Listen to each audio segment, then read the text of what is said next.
Hello guys, welcome back to our channel Pariksha e classes. स्वागत है आप सभी का आपके अपने चैनल परीक्षा ई क्लासेस पर। गाइस, जैसा कि आप सभी को पता है, UP PSC LT grade exams जो हैं वो कंटिन्यूसली चल रहे हैं और कई सारे सब्जेक्ट के लिए एग्ज़ाम ऑलरेडी कंडक्ट हो चुका है। तो इसी क्रम में हिंदी सब्जेक्ट का जो एग्ज़ामिनेशन कंडक्ट हुआ था, इस वीडियो में हम इसी क्वेश्चन पेपर के सभी 150 प्रश्नों के जो आंसर की है वो यहाँ पर डिस्कस करने वाले हैं। ये जो ऑफिशियल आंसर की है वो आप यूपीपीएससी की ऑफिशियल वेबसाइट पर जाकर चेकआउट कर सकते हैं, डाउनलोड कर सकते हैं। इस वीडियो में हम इन सभी 150 प्रश्नों के आंसर देखेंगे कि यहाँ पर आयोग के द्वारा कौन से आंसर सही माने गए हैं। तो क्वेश्चन 1 से लेकर 30 तक आपका जीएस पोर्शन है एंड उसके बाद जो 120 क्वेश्चन है वो आपके सब्जेक्टिव यानी हिंदी विषय के हैं। तो चलिए शुरू करते हैं इस वीडियो को। एलटी ग्रेड एग्जामिनेशन सामान्य हिंदी अध्ययन एवं हिंदी का ये क्वेश्चन पेपर है जिसके सभी प्रश्नों का डिस्कशन हम इस वीडियो में करने वाले हैं। So the very first question यहाँ पर आपका है, सूची 1 को सूची 2 से मिलाप कीजिए यानी सुमेलित कीजिए। तो यहाँ पर आपसे पूछा गया है कल्प सूत्र ये किससे संबंधित है, तो ये जैन धर्म का प्रारंभिक इतिहास है। और भगवती सूत्र की बात करें तो ये आपका महावीर के कृत्यों का विवरण है। वहीं आपका जो निकाय है इसमें बौद्ध धर्म के सिद्धांतों का संग्रह है। आचारांग सूत्र में आपका जैन भिक्षुओं के आचार नियम है। तो इस हिसाब से इस प्रश्न का जो सही उत्तर है वो ऑप्शन नंबर सी यहाँ पर सही है। क्वेश्चन नंबर 2 है, मोबाइल टावरों के एंटीना और मोबाइल हैंडसेट से कौन सी ऊर्जा निकलती है, तो ऑप्शन नंबर बी यहाँ पर बिल्कुल सही है। विद्युत चुंबकीय क्षेत्र विकिरण यानी इलेक्ट्रोमैग्नेटिक फील्ड रेडिएशन यहाँ पर निकलता है। क्वेश्चन नंबर 2 का बी ऑप्शन सही है। क्वेश्चन नंबर 3 है, प्रतिवर्ष किस दिन को विश्व अल्जाइमर दिवस के रूप में मनाया जाता है, तो देखिए प्रतिवर्ष 21 सितंबर को विश्व अल्जाइमर दिवस के रूप में मनाया जाता है। अगला क्वेश्चन है, गुजरात के खेड़ा किसान संघर्ष या फिर खेड़ा सत्याग्रह के नेता कौन थे, तो इस प्रश्न का सही उत्तर है ऑप्शन ए सरदार वल्लभ भाई पटेल। क्वेश्चन नंबर 5 है, जब सफ़ेद प्रकाश प्रिज्म से होकर गुजरता है तो प्रकाश के रंग अलग अलग तरह से मुड़ते हैं। निम्नलिखित रंगों को सबसे कम मुड़ने वाले रंग से लेकर सबसे ज़्यादा मुड़ने वाले रंग तक व्यवस्थित कीजिए। तो सबसे पहले आपका जो है वो नारंगी रंग मुड़ता है, फिर इसके बाद येलो मुड़ता है, फिर इसके बाद हरा और उसके बाद नीला मुड़ता है। आपने विवग्योर के बारे में यहाँ पर पढ़ा होगा, ठीक है, विवग्योर, इसके बारे में आप पढ़ेंगे तो आप यहाँ पर इसको कर सकते हैं, ठीक है। अगला क्वेश्चन देखिए, तो देखिए इस क्वेश्चन का सही आंसर है ऑप्शन नंबर डी है। क्वेश्चन नंबर 6 यहाँ पर है, एक समचतुर्भुज के विकर्णों की लंबाई 12 सेंटीमीटर और 16 सेंटीमीटर है, तब समचतुर्भुज के विकर्णों का क्षेत्रफल क्या होगा। तो देखिए इस प्रश्न का जो आपका आंसर है वो ऑप्शन नंबर ए सही है। किस तरह से होगा, तो हाफ यहाँ पर d1 इंटू d2 ये फॉर्मूला आप लगा देंगे, विकर्णों का गुणनफल बटा 2, तो आपका ये आंसर आ जाएगा ए। क्वेश्चन नंबर 7 देखिए, भारत में पुर्तगाली साम्राज्य की नींव किसने रखी थी, तो ऑप्शन नंबर डी यहाँ पर सही है। अल्फांसो डी अल्बुकर्क ने भारत में पुर्तगाली साम्राज्य की नींव रखी थी। तो क्वेश्चन नंबर 7 का डी ऑप्शन यहाँ पर करेक्ट होगा। अगला क्वेश्चन है, एक कार की गति 10 किलोमीटर प्रति घंटा बढ़ाने से 72 किलोमीटर की दूरी की यात्रा का समय 36 मिनट कम हो जाता है, तो कार की आरंभिक गति कितनी थी। तो यहाँ पर देखिए एक फॉर्मूला आपको सिंपल सा लगाना है समयांतराल का, ठीक है, टाइम डिफरेंस का। समयांतराल बराबर हो जाएगा आपका दूरी बटे चाल जो फार्मूला है। तो यहाँ पर एक दूरी, देखो दूरी दोनों ही सेम है आपकी, तो आप d1 माइनस दूरी बटे चाल d1 upon s1 minus d2 upon s1, यानी आप इसमें आपको फार्मूला जो प्लस माइनस है ये मॉड में रख लेना है, ठीक है। तो आपका आंसर जो है वो आ जाएगा 30 kilometre per hour. Question number 9 है, सूची 1 को 2 से अगेन सम्मिलित करना है। यहाँ पर आपको जो है भारत की जनजाति को उसके संघ राज्य या फिर राज्य क्षेत्र से मिलाना है। देखिए जो किन्नर जनजाति है वो आपकी हिमाचल प्रदेश की है। इसके बाद बकरवाल अगर हम देखें तो बकरवाल जनजाति आपकी जम्मू कश्मीर की है। लुशाई की बात करें तो ये आपकी मिजोरम की है और वहीं चेचू जनजाति कर्नाटका की है। तो ऑप्शन नंबर यहाँ पर बी सही होगा क्वेश्चन नंबर 9 का। क्वेश्चन नंबर 10 है, यहाँ पर आपको मिलाना है कि किस दशक में दशकीय वृद्धि जो है वो सही थी। तो यहाँ पर ऑप्शन नंबर सी करेक्ट है। 2001 से 2011 के बीच में दशकीय वृद्धि जनसंख्या में 19.05% थी। ऑप्शन नंबर सी यहाँ पर सही है। क्वेश्चन नंबर 11 है, नील नदी निम्नलिखित में से किस देश में प्रवाहित नहीं होती है, यानी किस देश में नहीं प्रवाहित होती है। तो देखिए मिस्र, सूडान और युगांडा में तो होती है परंतु चार्ट में प्रवाहित नहीं होती है। तो क्वेश्चन नंबर 11 का ए ऑप्शन करेक्ट है। क्वेश्चन नंबर 12 में देखिए, निम्नलिखित घटनाओं पर आपको विचार करना है और कालानुक्रम व्यवस्थित करना है। तो सबसे पहले आपकी जो है वो हरित क्रांति हुई थी घटना, यानी हरित क्रांति आई थी, उसके बाद जो है वो बैंकों का राष्ट्रीयकरण किया गया था और उसके बाद गरीबी हटाओ ये आंदोलन शुरू किया गया था। तो क्वेश्चन नंबर 12 का बी ऑप्शन करेक्ट होगा। क्वेश्चन नंबर 13 में आपसे पूछा गया है आकाश किसके कारण नीला दिखाई देता है। देखिए इस क्वेश्चन का सही आंसर है स्कैटरिंग ऑफ लाइट, यानी प्रकाश का प्रकीर्णन, प्रकाश फैलता है, इस वजह से आकाश जो है वो हमें नीला दिखाई देता है, जिसमें इंटेंसिटी जो है वो वायलेट कलर की ज़्यादा होती है और अंत में वो हमें जो है ब्लू के रूप में दिखाई देता है। तो यहाँ पर क्वेश्चन नंबर 13 का ए ऑप्शन करेक्ट है। क्वेश्चन नंबर 14 है पहला कृषि विकास केंद्र KVK कहाँ पर स्वीकृत किया गया था। तो इस प्रश्न का सही उत्तर ऑप्शन नंबर बी है, पुडुचेरी में। अगला क्वेश्चन है 15, निम्नलिखित में से कौन सा कृत्रिम पारिस्थितिक तंत्र है। तो ये है आपका मछली का तालाब। क्वेश्चन नंबर 15 का ए ऑप्शन करेक्ट है। ये आर्टिफिशियल इकोसिस्टम है, फिश टैंक यानी मछली का तालाब। क्वेश्चन नंबर 16 में आपसे पूछा गया है गांधी सागर बांध का निर्माण निम्नलिखित में से किस नदी पर हुआ है। तो इस प्रश्न का सही उत्तर है ऑप्शन नंबर ए, चंबल नदी पर। क्वेश्चन नंबर 16 का ए ऑप्शन करेक्ट होगा। 17 देखिए दुग्ध उत्पादन में विश्व में भारत का कौन सा स्थान है। तो देखिए भारत का प्रथम स्थान है दुग्ध उत्पादन में, ठीक है। आलू उत्पादन में वर्तमान में सेकंड स्थान है। अगला क्वेश्चन देखिए 18, किसी भी विशिष्ट विधेयक के धन विधेयक होने का निर्णय कौन करता है। तो देखिए भारत के जो लोकसभा अध्यक्ष होते हैं वह यह निर्णय करते हैं कि कौन सा विधेयक जो पेश किया गया है वो वित्त विधेयक है या धन विधेयक है। तो धन विधेयक का निर्णय कौन करेगा, लोकसभा के अध्यक्ष। 18 का सी ऑप्शन करेक्ट है। क्वेश्चन नंबर 19 पूछा गया है भारतीय संविधान के किस अनुच्छेद में अस्पृश्यता के अंत का उल्लेख है। तो इस क्वेश्चन का सही answer option number B, article 17 अस्पृश्यता का अंत का उल्लेख है इसमें। क्वेश्चन नंबर 20 है 2.5% का भिन्नात्मक रूप है। तो इस प्रश्न का सही उत्तर है 1/40। सिंपल है, 2.5% को हटाएंगे तो यहाँ पर आ जाएगा 0 0 और 1 पॉइंट हटाने पर 1 0 और 25 1 जा 25 और 25 4 जा 100, यानी 1/40 सही होगा। क्वेश्चन नंबर 21 है भारत में ओडिशा में कालाहांडी निम्नलिखित में से किस खनिज उत्पादन के लिए जाना जाता है। तो बॉक्साइट जो कि एल्यूमिनियम का एस्क है, इसके उत्पादन के लिए कालाहांडी जाना जाता है उड़ीसा में। अगला क्वेश्चन है 22, निम्नलिखित युग्म में से कौन सा युग्म और सही सम्मिलित नहीं है स्टॉक एक्सचेंज और उसके नाम के आधार पर। इस प्रश्न का सही उत्तर है BSE यानी कि base stock exchange of India, ये गलत है। क्वेश्चन नंबर 22 का सी ऑप्शन यहाँ पर करेक्ट होगा। अगला क्वेश्चन देखिए 23, कैंचुओं की मदद से तैयार खाद को कहा जाता है। तो देखिए जो कैंचुओं से तैयार होती है खाद उसे हम वर्मी कंपोस्ट कहते हैं, ऑप्शन नंबर ए करेक्ट है। क्वेश्चन नंबर 24 आपसे पूछा गया है किस राज्य ने खेलो इंडिया यूथ गेम्स के 7वें संस्करण की मेजबानी की थी। तो क्वेश्चन नंबर 24 का बी ऑप्शन करेक्ट है, बिहार ने। अगला क्वेश्चन देखिए प्रकाशीय घटना यानी जो तारों का टिमटिमाना ये किस कारण होता है। तो 25 का सही आंसर है एटमॉस्फेरिक रिफ्रैक्शन यानी कि वायुमंडलीय अपवर्तन के कारण जो प्रकाश आता है वो अपवर्तित होते आता है, इसीलिए हमें तारों का टिमटिमाना दिखता है, ठीक है। उनका प्रकाश बार बार प्रकाश युक्त और प्रकाश लुप्त होना दिखता है। क्वेश्चन नंबर 25 का ए ऑप्शन करेक्ट है। 26 देखिए संघीय वित्त आयोग के अध्यक्ष व सदस्यों की नियुक्ति की जाती है किसके द्वारा। तो भारत के राष्ट्रपति द्वारा संघीय वित्त आयोग के अध्यक्ष और सदस्यों की नियुक्ति की जाती है। क्वेश्चन नंबर 27 पूछा गया है किस मुगल सम्राट ने सर्वप्रथम अपने सिक्कों पर अपनी आकृति खुदवाई थी। तो ये है जहांगीर। क्वेश्चन नंबर 27 का ए ऑप्शन करेक्ट है। 28 देखिए हाल ही में किस देश को 2025 में विश्व स्वास्थ्य संगठन द्वारा आधिकारिक तौर पर मलेरिया मुक्त घोषित किया गया है। तो देखिए सूरीनाम को WHO द्वारा 2025 में आधिकारिक तौर पर मलेरिया मुक्त घोषित किया गया है। क्वेश्चन नंबर 29 देखेंगे भारतीय संविधान के अनुच्छेद 76 के अंतर्गत भारत के राष्ट्रपति किसकी नियुक्ति करते हैं। तो इस प्रश्न का सही उत्तर है भारत के महान्यायवादी यानी AGI की नियुक्ति करते हैं भारत के राष्ट्रपति आर्टिकल 76 के अंतर्गत। देखिए सभी की नियुक्ति जो है वो राज्यपाल के द्वारा की जाती है, लेकिन हमसे पूछा गया है कि आर्टिकल 76 के अंतर्गत किसकी नियुक्ति की जाती है। तो इसलिए यहाँ पर 29 का सी ऑप्शन करेक्ट है, भारत के महान्यायवादी।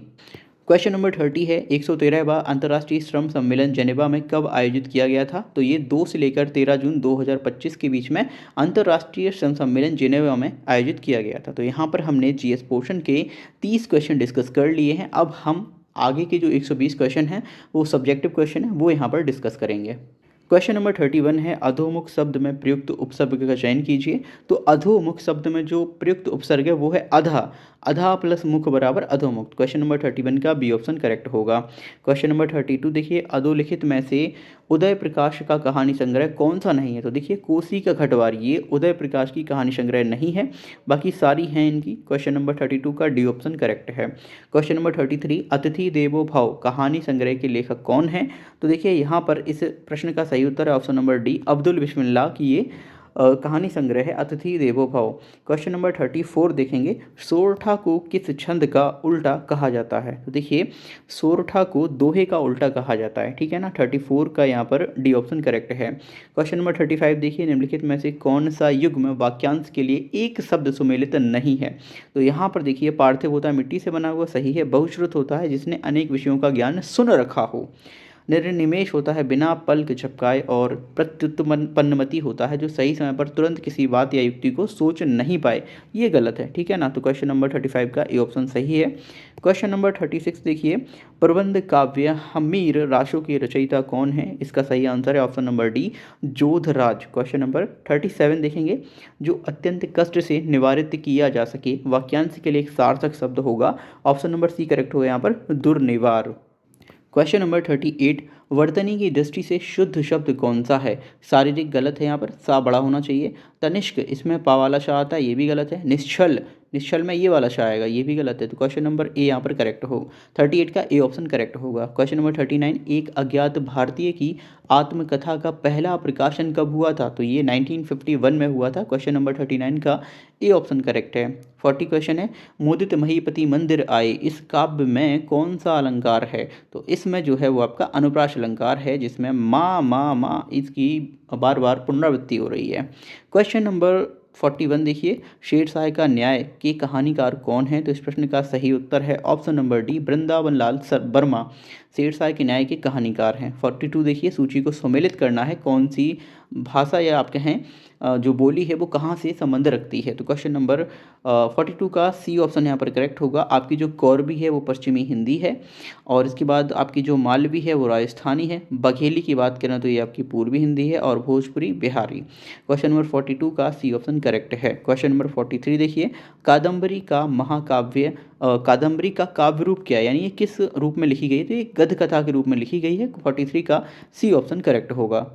क्वेश्चन नंबर 44 देखिए निम्नलिखित में से मैथिली शरण गुप्त की रचना नहीं है। तो यहाँ पर जो पथिक है वो मैथिली शरण गुप्त की रचना नहीं है, और भारत भारती, साकेत और जय भारत ये सभी मैथिली शरण गुप्त की रचनाएं हैं। क्वेश्चन नंबर 44 का डी ऑप्शन सही है। 45 देखिए कौन सा शब्द युग्म प्रत्यय की दृष्टि से सुमेलित नहीं है। तो क्वेश्चन नंबर 45 का ए करेक्ट है, ये सही नहीं है, ठीक है ना। क्वेश्चन नंबर 46 देखिए ज्ञान बोध नामक कृति के रचयिता हैं। तो देखिए ज्ञान बोध नामक कृति के रचयिता हैं मलूक दास जी। क्वेश्चन नंबर 46 का डी ऑप्शन करेक्ट है। 47 देखेंगे कवि कुलगुरु किस रचनाकार को कहा जाता है। तो कवि कुलगुरु जो है वो कालिदास को कहा जाता है। 47 का बी ऑप्शन करेक्ट है। क्वेश्चन नंबर 48 में आपसे बोला गया है तत्सम उपन्यास की रचनाकार हैं। तो ये हैं राजा सेठ। ऑप्शन डी यहाँ पर करेक्ट होगा 48 का। क्वेश्चन नंबर 49 देखिए सूची 1 को 2 से सम्मिलित करना है, ठीक है ना। रचनाकार और उनकी रचनाओं के नाम दिए गए हैं। तो देखिए जो केदारनाथ सिंह है इनकी रचना का नाम है जमीन पक रही है। केशवदास की रचना है आपकी रामचंद्र का। गजानन माधव मुक्तिबोध की है ये आपकी हो जाएगी भूरी भूरी खाकदूल, और गिरजा कुमार माथुर की है धूप के धान। क्वेश्चन नंबर 49 का डी ऑप्शन करेक्ट होगा। क्वेश्चन नंबर 50 है निम्नलिखित में से कौन सा युग्म शब्द और उसके लिंग की दृष्टि से सम्मिलित नहीं है। तो देखिए यहाँ पर जो निबंध है वो स्त्रीलिंग नहीं होता है। क्वेश्चन नंबर 50 का डी ऑप्शन यहाँ पर सही होगा, ठीक है ना। अगला देखिए 51 प्रेम मार्ग का ऐसा प्रवीण और धीर पथिक तथा जवादानी का ऐसा दावा रखने वाला ब्रजभाषा का दूसरा कभी नहीं हुआ। घनानंद के विषय में यह कथन किसका था, ठीक है। तो ये कहा था आचार्य रामचंद्र शुक्ल ने। 51 का सी ऑप्शन करेक्ट है। 52 देखिए कुंवर नारायण का काव्य संग्रह कौन सा है। तो हाशिए का गवाह ये इनका काव्य संग्रह है। 52 का बी ऑप्शन करेक्ट होगा। क्वेश्चन नंबर 53 देखिए निम्नलिखित उद्धरण में छंद का निर्देश कीजिए। जो मित्र मेरा दुख जानता है, जो कष्ट में आसुख बांटता है, साथी उसी को दिल मानता है, राखों जनों में पहचानता है। क्वेश्चन नंबर 53 का ए ऑप्शन करेक्ट होगा इंद्रवज्रा। क्वेश्चन नंबर 54 देखिए संतन को कहा सीकरी सो काम आवत जात पनहिया टूटी विसरी गयो हरिनाम। ये पंक्तियाँ किसकी हैं। तो ये हैं कुंभन दास की। 54 का सी ऑप्शन करेक्ट होगा। क्वेश्चन नंबर 55, निम्नलिखित में से सुमेलित युग्म नहीं है कौन सा? अद्भुत रस उत्साह का होता है, तो ये गलत है, ठीक है ना। क्वेश्चन नंबर 55 का ए ऑप्शन करेक्ट है। क्वेश्चन नंबर 56 है, काव्य आत्मा की संकल्पनात्मक अनुभूति है जिसका संबंध विश्लेषण, विकल्प या विज्ञान से नहीं है। यह कथन किसका है? तो यह कथन जयशंकर प्रसाद का है। 56 का डी ऑप्शन करेक्ट है। क्वेश्चन नंबर 57 देखिए, 10 कुमार चरित्र के रचयिता कौन है? तो इसके रचयिता हैं दंडी। ऑप्शन नंबर ए यहाँ पर करेक्ट होगा। 58 क्वेश्चन देखिए, किसने कबीर को वाणी का डिक्टेटर कहा है? इस प्रश्न का सही उत्तर है ऑप्शन नंबर बी, आचार्य हजारी प्रसाद द्विवेदी ने। क्वेश्चन नंबर 59 है, गवाक्ष शब्द का संधि विच्छेद है, तो इसका होगा गौ प्लस अक्ष, गवाक्ष। क्वेश्चन नंबर 59 का डी ऑप्शन करेक्ट है। क्वेश्चन नंबर 60 में आपसे दो कथन दिए गए हैं और आपको बताना है ये कथन सही हैं या गलत हैं। 60 का यहाँ पर जो करेक्ट ऑप्शन है वो डी है। कथन है आपका, कर्म का चिन्ह को है, कर्ता ने कर्म को। सही बात है, कारण कर्म कारक के प्रयोग की दो स्थितियाँ अप्रत्यय और सप्रत्यय होती हैं। तो देखिए ए और आर यहाँ पर दोनों ही सही हैं। क्वेश्चन नंबर 60 का डी ऑप्शन करेक्ट है। क्वेश्चन नंबर 61 है, रामचरितमानस विमल संतन जीवन प्राण हिंदुआन को वेद सम यवनहि प्रकट कुरान। रामचरितमानस की प्रशंसा करते हुए दोहा किसने लिखा था? तो ये लिखा था रहीम जी ने।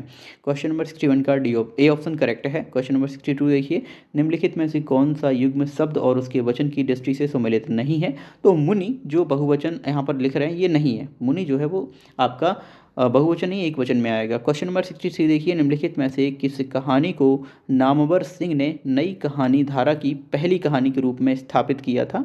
इस प्रश्न का सही उत्तर है परिंदे। ऑप्शन नंबर बी करेक्ट है। क्वेश्चन नंबर 64 देखिए, मेरी आत्मा कहानी शीर्षक से किन दो साहित्यकारों ने अपनी आत्मकथा लिखी है? ठीक है, तो ये लिखी है आचार्य चतुर्सेन शास्त्री और बाबू श्याम सुंदर दास ने। क्वेश्चन नंबर 64 का सी ऑप्शन यहाँ पर करेक्ट होगा। क्वेश्चन नंबर 65 में आपसे बोला गया है, मुक्तिबोध ने संवेदात्मक ज्ञान एवं ज्ञानात्मक संवेदन इस सूत्र वाक्य का प्रयोग किस काव्यधारा के संदर्भ में किया है? तो ये किया है नई कविता काव्यधारा के संदर्भ में। क्वेश्चन नंबर 65 का ए ऑप्शन करेक्ट है।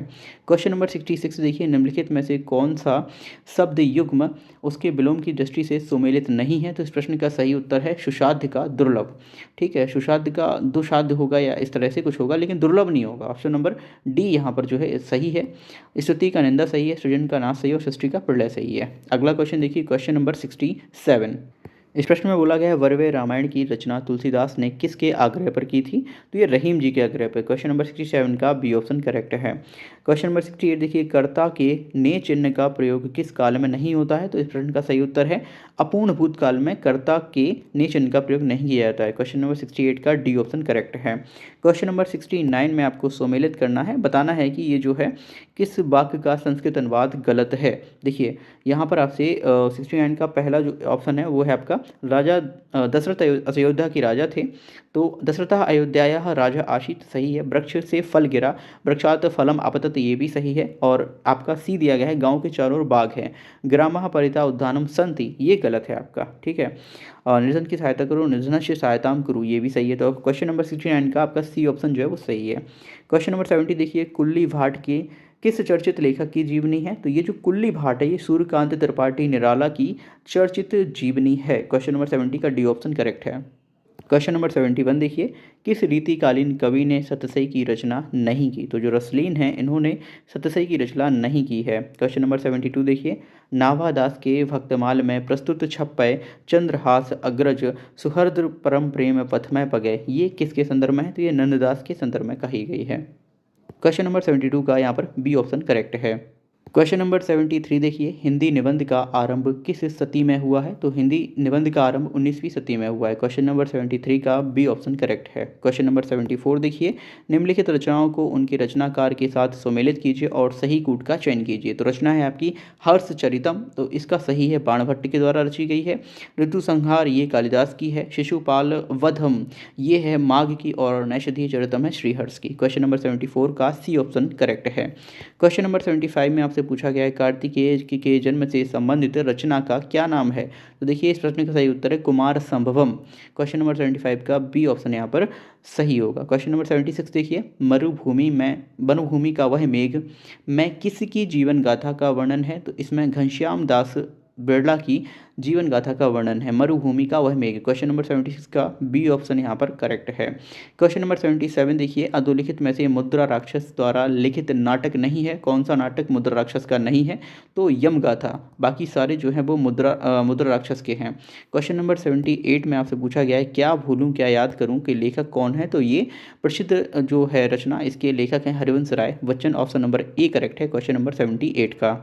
क्वेश्चन नंबर 79 है, निम्नलिखित में से कौन सा युग्म वाक्य और कारक चिन्ह प्रयोग की दृष्टि से सुमेलित नहीं है? तो ऑप्शन नंबर बी ये सही नहीं है। उसने लड़के को मिठाइयाँ दी। क्वेश्चन नंबर 79 का बी ऑप्शन करेक्ट है। इसमें होगा उसने लड़के को मिठाई दी। क्वेश्चन नंबर 80 देखिए, इसका यदि गद्य कवियों या लेखकों की कसौटी है तो निबंध गद्य की कसौटी है। ये कथन किस निबंधकार का है? तो ये है रामचंद्र शुक्ल का। क्वेश्चन नंबर 80 का ए ऑप्शन करेक्ट होगा। क्वेश्चन नंबर 81 देखिए, मुहावरे और उसके अर्थ की दृष्टि से निम्नलिखित में से कौन सा सुमेलित नहीं है? देखिए ये ऑप्शन यहाँ पर दिया गया है, ईद का चांदना ने बहुत दिनों बाद दिखाई देना सही है। आओ देखा ना ताओ, बिना कारण ये भी सही है। ईंट से ईंट बजाना यानी असंभव कार्य करना, ये गलत है। किसी को मुंह तोड़ जवाब देना इसका आंसर हो सकता था।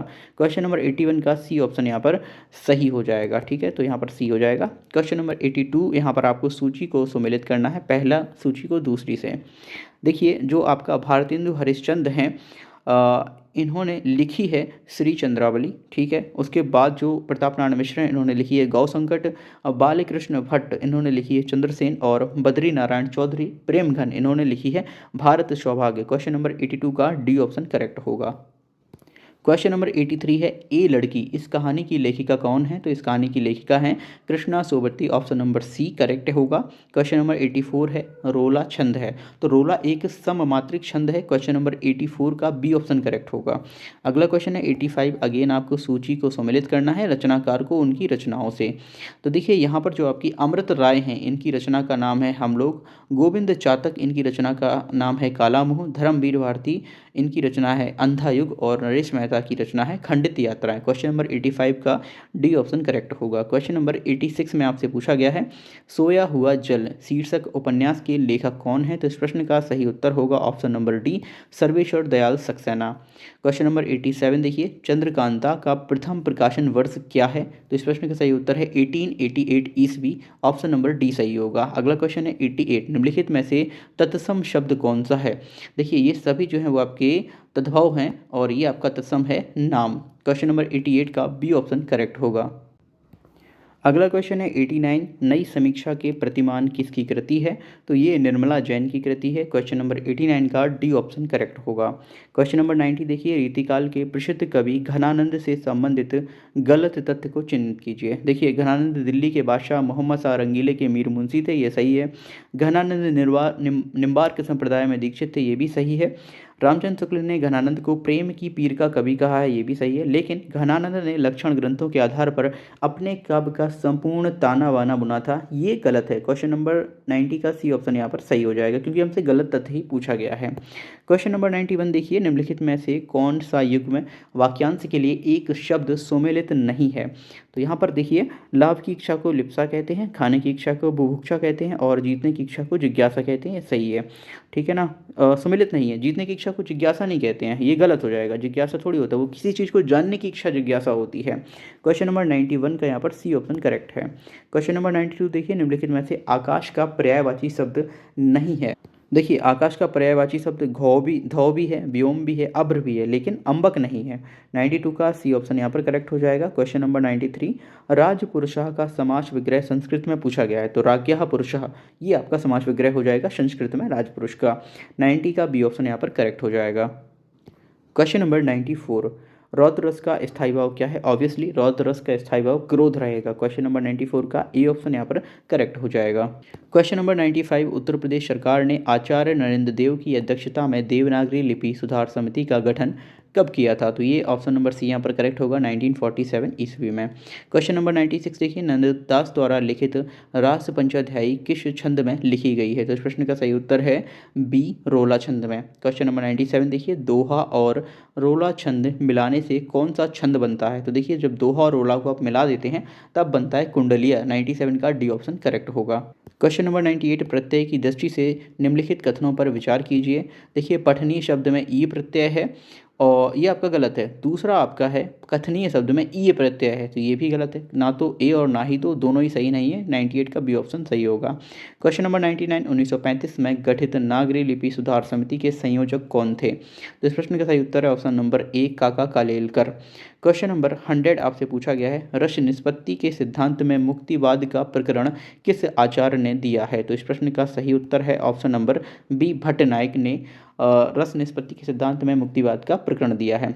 अगला क्वेश्चन देखिए 101, निम्नलिखित में से किसका संबंध पुल्लिंग से नहीं है? दाल का पुल्लिंग है, तमाल भी पुल्लिंग है, सरोवर भी पुल्लिंग है, लेकिन दाल जो है वो पुल्लिंग नहीं है, ये स्त्रीलिंग में आती है। तो क्वेश्चन नंबर आपका 101 का डी ऑप्शन करेक्ट होगा। क्वेश्चन नंबर 102, देवनागरी लिपि की विशेषता नहीं है। तो देखिए यहाँ पर ये जो है नीचे बी, सी और डी, ये देवनागरी की विशेषता नहीं है, लेकिन यहाँ पर लिखा गया है कि देवनागरी लिपि में कुछ ध्वनि का उच्चारण नहीं होता है, ये गलत है। तो इस प्रश्न का सही आंसर ऑप्शन नंबर ए होगा। क्वेश्चन नंबर 103 देखिए, संत सुंदरदास के गुरु का क्या नाम है? तो संत सुंदरदास के गुरु का नाम दादू दयाल था। क्वेश्चन नंबर 103 का ए ऑप्शन करेक्ट होगा। क्वेश्चन नंबर 104 है, किरातार्जुनीयम के संदर्भ में असत्य कथन कौन सा है? देखिए संस्कृत के बृहत्तरीय महाकाव्य में से स्थान प्राप्त है, ये भी सही है। इसका प्रारंभ श्री शब्द से तथा प्रत्येक अक्षर के अंतिम श्लोक में लक्ष्मी का प्रयोग मिलता है, ये भी सही है। यह एक प्रसिद्ध महाकाव्य, ये भी सही है, लेकिन इसमें अर्जुन का युद्ध किरात वेशधारी कुमार कार्तिकेय से हुआ था, ये गलत है। तो क्वेश्चन नंबर 104 का सी ऑप्शन सही होगा। 105 देखिए, हिंदी में गमला किस भाषा से आगत शब्द है? तो गमला शब्द जो है वो पुर्तगाली भाषा का शब्द है, पुर्तगाली से हिंदी में आया हुआ है गमला। क्वेश्चन नंबर 105 देखिए, देवनागरी लिपि में लिखी जाने वाली भाषा कौन सी है? तो देखिए देवनागरी लिपि में लिखी जाने वाली भाषा है वो मराठी, पंजाबी नहीं लिखते हैं, मणिपुरी भी नहीं और गुजराती भी नहीं। तो क्वेश्चन नंबर 106 का डी ऑप्शन करेक्ट है। क्वेश्चन नंबर 107 देखिए, विवत्स रस का स्थायी भाव क्या है? तो देखिए विवत्स रस का स्थायी भाव है जुगुप्सा। ठीक है, क्वेश्चन नंबर 107 का बी ऑप्शन करेक्ट होगा, जुगुप्सा। क्वेश्चन नंबर 108, सुनीति कुमार चटर्जी ने खड़ी बोली के लिए किस शब्द का प्रयोग किया है? तो इस प्रश्न का सही उत्तर है जनपदीय हिंदुस्तानी। 108 का डी ऑप्शन करेक्ट होगा। 109 क्वेश्चन देखिए, निम्नलिखित में से पूर्वी हिंदी के कवि नहीं है, कौन नहीं है? तो देखिए जो भूषण है वो पूर्वी हिंदी के कवि नहीं है, ये करेक्ट ऑप्शन होगा 109 का ए। 110 देखिए, विजय प्रशस्ति के रचनाकार का नाम है? तो विजय प्रशस्ति के रचनाकार का नाम है श्रीहर्ष। क्वेश्चन नंबर 110 का बी ऑप्शन करेक्ट होगा। क्वेश्चन नंबर 111 है, मनुष्य से बड़ा है केवल उसका अपना विश्वास और स्वयं उसका ही रचा हुआ विधान। यह पंक्ति किस रचना से ली गई है? तो ये दिव्या रचना से ली गई है। क्वेश्चन नंबर 111 का डी ऑप्शन करेक्ट होगा। अगला क्वेश्चन देखिए 112, काव्य में जब कोई शब्द व्याकरण के नियमों के विरुद्ध प्रयुक्त होकर भाषा के संस्कार और लालित्य के हास्य का कारण बनता है, तब काव्य में किस दोष की उपस्थिति मानी जाती है? तो इस समय जो है या इस स्थिति में काव्य में च्युत संस्कृति दोष माना जाता है। क्वेश्चन नंबर 112 का ए ऑप्शन यहाँ पर करेक्ट होगा। क्वेश्चन नंबर 113 में आपसे पूछा गया है कि आचार्य महावीर प्रसाद द्विवेदी ने सरस्वती के संपादन का दायित्व किस वर्ष लिया था? तो इस प्रश्न का सही उत्तर है ऑप्शन नंबर ए, 1903 में। क्वेश्चन नंबर 114 देखिए, आवारा मसीहा किस साहित्यकार की औपन्यासिक जीवनी है? तो ये शरत चंद्र जी की औपन्यासिक जीवनी है। क्वेश्चन नंबर 114 का सी ऑप्शन करेक्ट होगा। क्वेश्चन नंबर 115 देखिए, कौरवी कहा जाता है? तो देखिए खड़ी बोली को कौरवी कहा जाता है। क्वेश्चन नंबर 115 का बी ऑप्शन करेक्ट होगा। 116 क्वेश्चन देखेंगे, देवनागरी लिपि का सर्वप्रथम प्रयोग किस प्रांत में हुआ था? तो देवनागरी लिपि का सर्वप्रथम प्रयोग गुजरात में हुआ था। 116 का सी ऑप्शन करेक्ट होगा। क्वेश्चन नंबर 117 देखिए, देवनागरी लिपि का उद्भव किस लिपि से हुआ है? तो देवनागरी लिपि का उद्भव जो है वो ब्राह्मी लिपि से हुआ है। तो 117 का ए ऑप्शन करेक्ट होगा। क्वेश्चन नंबर 118 देखिए, पाँव महावर दैन कौ नाइन बैठी आए, फिर जानी महावरी एड़ी मीड़ती जाए। इस दोहे में कौन सा अलंकार है? तो इस दोहे में जो है भ्रांतिमाला अलंकार है, क्योंकि भ्रांति यहाँ पर उत्पन्न हो रही है। क्वेश्चन नंबर 118 का डी ऑप्शन करेक्ट है। क्वेश्चन नंबर 119 देखिए, कबीरा खड़ा बाजार में, ये किसकी रचना है? तो ये रचना जो है वो भीष्म साहिनी की है और इस प्रश्न का सही उत्तर है option number D. Question number 120 देखिए, बीती बिभारी जागरी अंबर पनघट में डुबो रही तारा घट उषा नागरी। इस पंक्ति में कौन सा अलंकार है? तो इस जो पंक्तियां दी हैं इनमें आपका है रूपक अलंकार, यानी कि रूप दिखाया जा रहा है, जैसे सीता का मुख चंद्रमा के समान है, तो रूपक अलंकार इस तरह से यहाँ पर हो रहा है। 120 का बी ऑप्शन करेक्ट होगा। क्वेश्चन नंबर 121 देखिए, निम्नलिखित में से कौन सा शब्द विदेशी भाषा का नहीं है? तो जो चांद शब्द है ये विदेशी भाषा का नहीं है, बल्कि गिलास, गिलट और चिमनी ये सभी विदेशी भाषा के शब्द हैं। क्वेश्चन नंबर 120 का 121 का सी ऑप्शन यहाँ पर करेक्ट होगा। क्वेश्चन नंबर 122 है, तार सप्तक में संग्रहित कवियों के विषय में सही नहीं है। तो यहाँ पर वैचारिक साम्य ये सही नहीं है। क्वेश्चन नंबर 122 का सी ऑप्शन करेक्ट है। 123 देखिए, हा व्यंजन है, हा कौन सा व्यंजन है, तो ये ऊष्म व्यंजन है, हा, ठीक है। क्वेश्चन नंबर 123 का सी ऑप्शन करेक्ट है। क्वेश्चन नंबर 124 देखिए, एक और द्रोणाचार्य के लेखक कौन है, तो देखिए एक और द्रोणाचार्य के लेखक हैं शंकर शेष।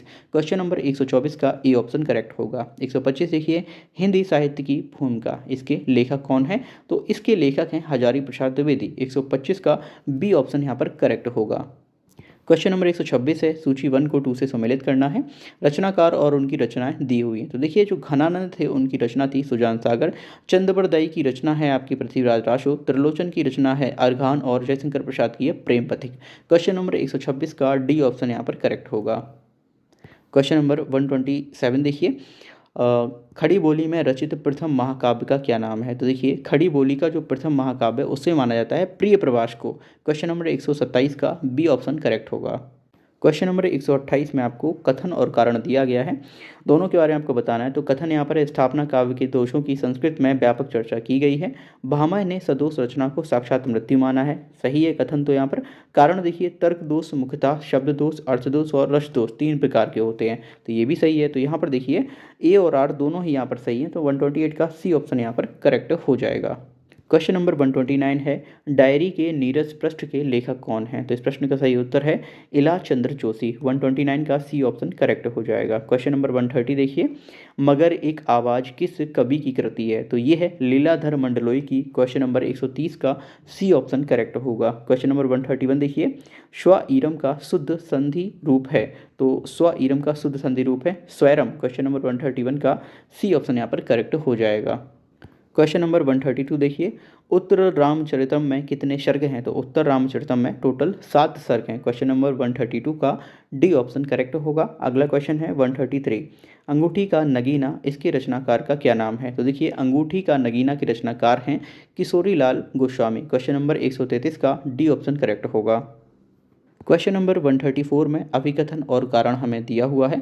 देखिए अभिकरण पढ़ते हैं। अभिकथन में दिया हुआ है, कबीर की रचनाओं में सिद्धांत का प्राधान्य है, काव्य का नहीं, उनमें हमें साहित्य का सौंदर्य नहीं मिलता, हमें मिलता है एक संदेश। सही बात है, ये सही है अभिकथन। वहीं रीजन देखते हैं, कबीर की रचनाओं में संदेश नहीं है पर काव्य सौंदर्य बहुत अधिक है। भाई संदेश तो है, ऊपर हमने मान लिया है और है भी, तो यहाँ पर रीजन गलत है। तो 134 का डी ऑप्शन यहाँ पर सही माना गया है, ए सही है किंतु आर गलत है। क्वेश्चन नंबर 135 देखिए, प्रेम वाटिका किसकी रचना है, तो प्रेम वाटिका है रशखान की। क्वेश्चन नंबर 135 का बी ऑप्शन करेक्ट होगा। क्वेश्चन नंबर 136 देखिए, यति और यति शब्द युग्म के अर्थभेद का सही विकल्प कौन सा होगा। देखो यति मीन्स होता है विराम और यति मीन्स होता है सन्यासी। तो क्वेश्चन नंबर 136 का बी ऑप्शन करेक्ट होगा, विराम और सन्यासी। क्वेश्चन नंबर 137 देखिए, लघु का विलोम शब्द नहीं है, तो लघु का विलोम क्या नहीं है, क्रूप नहीं है, वो सुंदरता का होता है क्रूप। क्वेश्चन नंबर 137 का सी ऑप्शन करेक्ट होगा, जबकि लघु का गुरु सही है, लघु का दीर्घ सही है, लघु का महत सही है। क्वेश्चन नंबर 138 देखिए, निम्नलिखित में से स्थायी भाव एवं रस का सुमेलित युग्म कौन सा होगा, तो देखिए शोक जो है वो रौद्र का नहीं है, विस्मय श्रृंगार का नहीं है और उत्साह हास्य का नहीं है, बल्कि जुगुप्सा बीभत्स का है। देखिए ये जो प्रश्न ना, ये जुगुप्सा बीभत्स है, ये आपका दूसरी बार रिपीट हो रहा है। तो सेम क्वेश्चन पेपर में एक क्वेश्चन आपका 2 बार आ चुका है। क्वेश्चन नंबर 138 का ए ऑप्शन यहाँ पर करेक्ट है।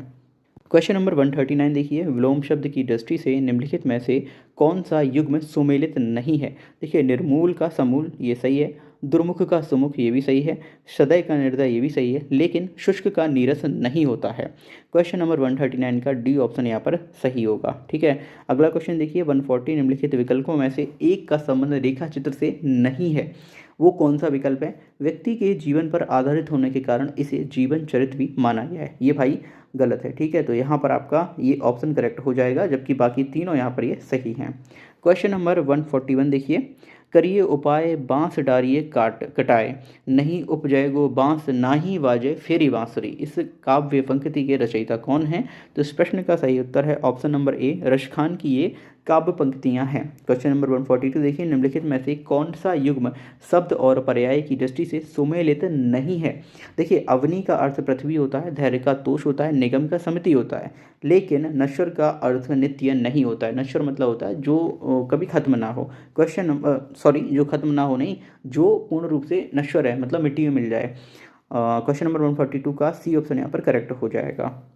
क्वेश्चन नंबर 143 है, चाय किस भाषा का शब्द है? तो चाय देखिए जो चीनी भाषा का शब्द है। क्वेश्चन नंबर 143 का ए ऑप्शन करेक्ट है। क्वेश्चन नंबर 144 देखिए, निम्नलिखित में से कौन सी भाषा संविधान की 8वीं अनुसूची में शामिल नहीं है? तो देखिए 8वीं अनुसूची में ब्रज को शामिल नहीं किया गया है, ये गलत है आपका। और क्वेश्चन नंबर 144 का सी ऑप्शन करेक्ट है, जबकि नेपाली, कश्मीरी और तमिल ये सभी 8वीं अनुसूची में शामिल हैं संविधान की।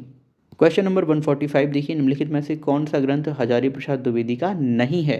देखिए हिंदी साहित्य उद्भव और विकास, हिंदी साहित्य की भूमिका और हिंदी साहित्य का आदिकाल, ये सभी जो रचनाएं ग्रंथ हैं ये हजारी प्रसाद द्विवेदी के हैं, लेकिन हिंदी साहित्य का अतीत ये हजारी प्रसाद द्विवेदी का नहीं है। तो क्वेश्चन नंबर 145 का डी ऑप्शन करेक्ट होगा।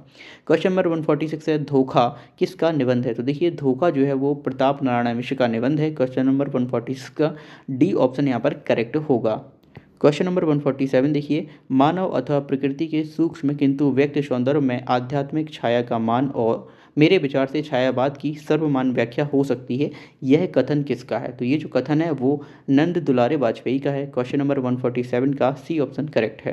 क्वेश्चन नंबर 148 देखिए, ध्रुव स्वामिनी के नाटककार का नाम बताइए। तो देखिए जो ध्रुव स्वामिनी है ये नाटक लिखा गया था जयशंकर प्रसाद के द्वारा। क्वेश्चन नंबर 148 का सी ऑप्शन यहाँ पर करेक्ट होगा। क्वेश्चन नंबर 149 देखिए, निम्नलिखित में से कौन सा उपन्यास यशपाल का नहीं है? देखिए अप्सरा का शाप और अस्मित अमिता और देशद्रोही ये तीनों ही यशपाल के हैं, लेकिन जहाज का पंछी ये यशपाल का नहीं है। 149 का डी ऑप्शन करेक्ट होगा। क्वेश्चन नंबर 150 में आपसे पूछा गया है, वाक्य का संस्कृत में अनुवाद करें। देखिए वह ब्राह्मणों को धन देता है, तो ये है आपका सह ब्राह्मणव्यम धनम ददाति। क्वेश्चन नंबर 150 का ए ऑप्शन यहाँ पर करेक्ट हो जाएगा। क्वेश्चन नंबर 150 तक हमने ये जो आपके आंसर्स हैं वो डिस्कस कर लिए हैं। ये आंसर की यूपीपीएससी की ऑफिशियल वेबसाइट पर अपलोड कर दी गई है, वहाँ से जाकर भी आप इसे डाउनलोड कर सकते हैं। और फॉर फ्यूचर रेफरेंस यहाँ पर आप हमारी वीडियो को सेव कर लीजिए ताकि आप इसको ईजिली रिवाइज कर पाएँ।